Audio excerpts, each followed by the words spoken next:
This is the Mirror of Matsuyama. In ancient days, there lived in a remote part of Japan a man and his wife, and they were blessed with a little girl who was the pet idol of her parents. On one occasion, the man was called away on business in distant Kyoto. Before he went, he told his daughter that if she were good and dutiful that her mother, he would bring her back a present she would prize very highly. Then the good man took his departure, mother and daughter watching him go. At last he returned to his home, and after his wife and child had taken off this large hat and sandals, he sat down upon the white mats and opened a bamboo basket, watching the eager gaze of his little child. He took out a wonderful doll and a liquor box of cakes and put them into her outstretched hands. Once more he dived into his basket and presented his wife with a metal mirror. Its convex surface shone brightly, while upon its back there was a design of pine trees and storks. The good man's wife had never seen a mirror before, and on gazed into it she was under the impression that another woman looked out upon her as she gazed with growing wonder. Her husband explained the mystery, and bade her take great care of the mirror. Not long after his happy homecoming and distribution of presents, the woman became very ill. Just before she died, she called to her daughter and said, "Dear child, when I am dead, take every care of your father. You will miss me when I have left you. But take this mirror, and when you feel most lonely, look into it, and you will always see me." Having said these words, she passed away.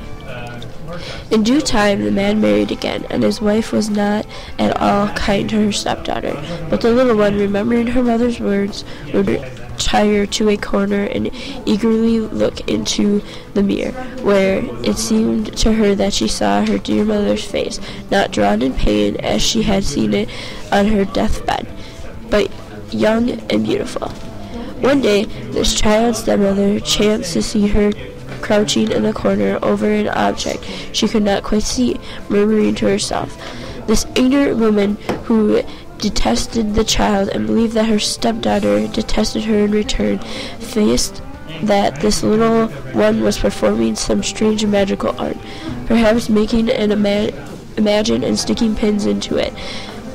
Full of these notions, the stepmother went to her husband and told him that this wicked child was doing her best to kill her by witchcraft.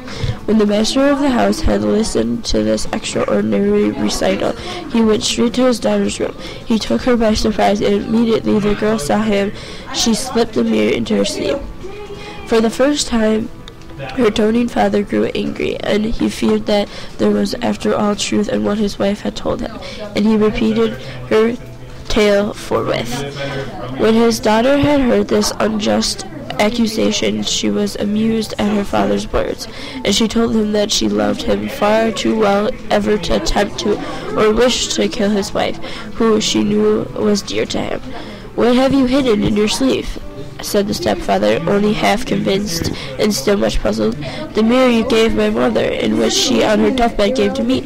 Every time I look into its shining surface, I see the face of my dear mother, young and beautiful. When my heart aches, and oh, it has ached so much lately, I take out the mirror, and my mother's face with sweet kind smile brings me peace, and helps me to bear hard words and cross looks."